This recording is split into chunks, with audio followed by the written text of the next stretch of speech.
ನಮ್ಮ ಚಿಂತಾಮಣಿ ನ್ಯೂಸ್ ಕನ್ನಡಕ್ಕೆ ಸ್ವಾಗತ. ಚಿಂತಾಮಣಿಯ ಪ್ರಗತಿ ವಿದ್ಯಾಸಂಸ್ಥೆಯಲ್ಲಿ ಮಾಜಿ ಶಾಸಕ ಜೆ.ಕೆ. ಕೃಷ್ಣಾರೆಡ್ಡಿರವರು ಆಯೋಜಿಸಿದ್ದ ಬೃಹತ್ ಉದ್ಯೋಗ ಮೇಳಕ್ಕೆ ಅತಿಥಿ ಗಣ್ಯರು, ಚುನಾಯಿತ ಪ್ರತಿನಿಧಿಗಳು ಆಗಮಿಸಿದ್ದು, ಕಾರ್ಯಕ್ರಮ ಉದ್ದೇಶಿಸಿ HR consultant Surender Reddy B ಮತ್ತು ಕೋಲಾರ ಲೋಕಸಭಾ ಸಂಸದ ಮಲ್ಲೇಶ್ ಬಾಬುರವರು ಮಾತನಾಡಿದರು. ಈಗ ಉದ್ಯೋಗ ಮೇಳ ಇದು ಎರಡನೇ ಉದ್ಯೋಗ ಮೇಳ. ನಮ್ಮ ಜೆ.ಕೆ. ಕೃಷ್ಣಾರೆಡ್ಡಿ ಸರ್ ಅವರ ನೇತೃತ್ವದಲ್ಲಿ ಇದು ಎರಡನೇ ಉದ್ಯೋಗ ಮೇಳ. 2018ರಲ್ಲಿ ಒಂದು ಉದ್ಯೋಗ ಮೇಳ ಆಯೋಜಿಸಿದ್ವಿ.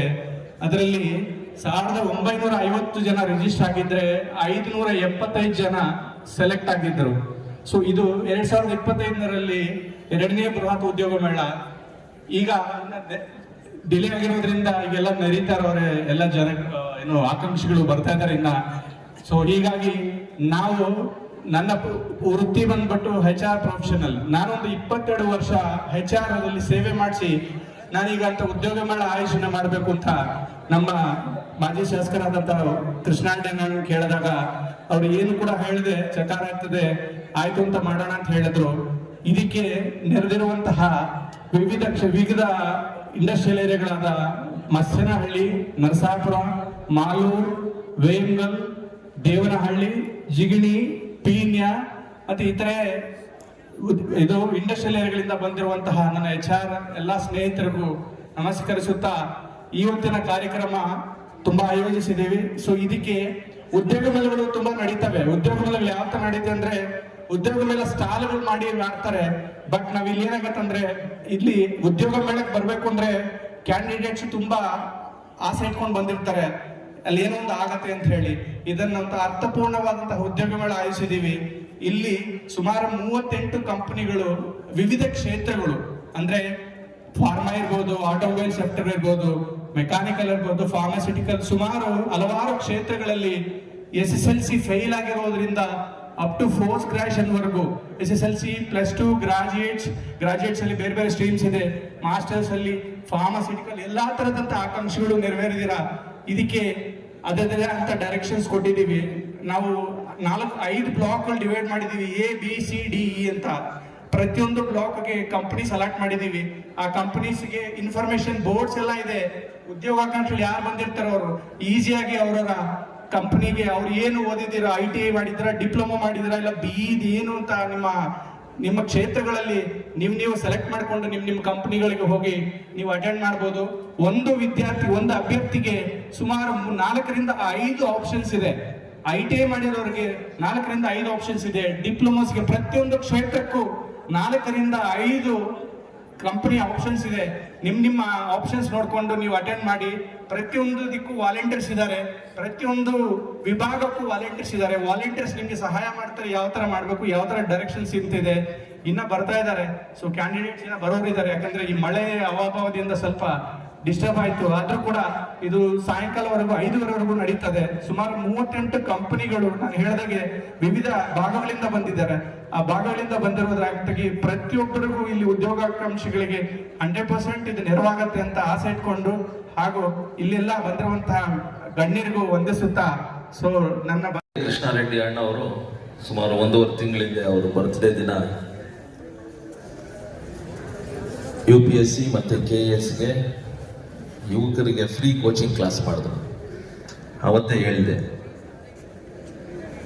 ಕೃಷ್ಣಾರೆಡ್ಡಿ ಅಣ್ಣವರು ದೂರದೃಷ್ಟಿ ಹೆಂಗೆ ಇದೆ ಅಂದರೆ, ಯುವಕರಿಗೆ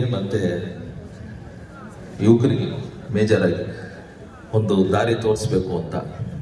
ಯಾರ್ಯಾರು ಅಲ್ಲಿ ಎನ್ರೋಲ್ ಆಗಿ ಕೋಚಿಂಗ್ ಕ್ಲಾಸ್ ತೊಗೊಳ್ತಾ ಇದ್ದಾರೋ, ಗೌರ್ಮೆಂಟ್ ಕೆಲಸ ಆಗಬೇಕು ಅಂತದ್ದು, KS ಆಫೀಸರ್ ಆದರೂ ಆಗಲಿ, ಪೊಲೀಸ್ ಅವರಾದರೂ ಆಗಲಿ, ಬೇರೆ PDO ಆದರೂ ಆಗಲಿ, ವಿಲೇಜ್ ಅಕೌಂಟೆಂಟ್ಸ್ ಯಾವುದಾದ್ರೂ ಆಗಲಿ ಅಂತ ಅವರೊಂದು ದೃಷ್ಟಿಯಲ್ಲಿ ಅವರಲ್ಲಿ ಕೆಲಸ ಮಾಡಿಕೊಂಡು ಅಲ್ಲಿ ಕೋಚಿಂಗ್ ಕ್ಲಾಸ್ ತಗೊಂಡು ಅವರು ನಿಂತುಕೊಂಡಿದ್ದಾರೆ.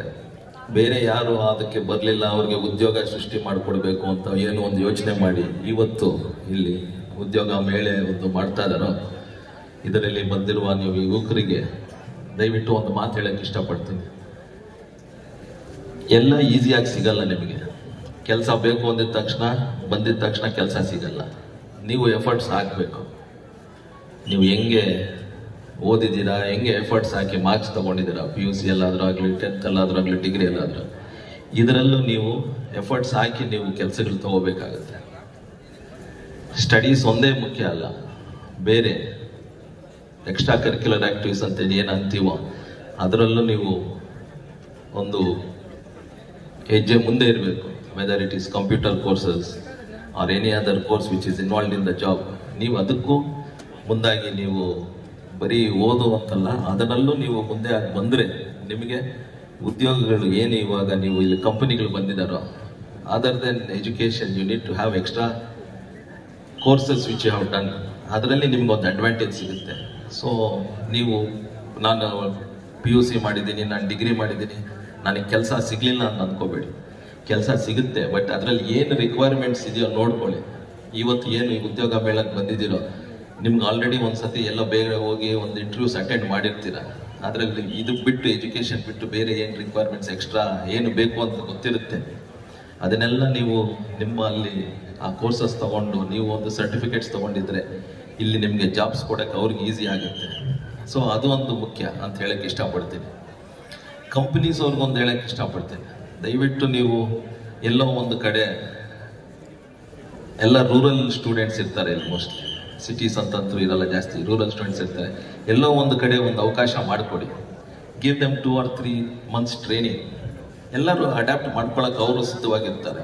ನೀವು ಹೇಳಿ ಇಂಥ ಒಂದು ಕೋರ್ಸ್ ಮಾಡಿದ್ರೆ ನಿಮ್ಗೆ ಉಪಯೋಗ ಆಗುತ್ತೆ ಅಂತ.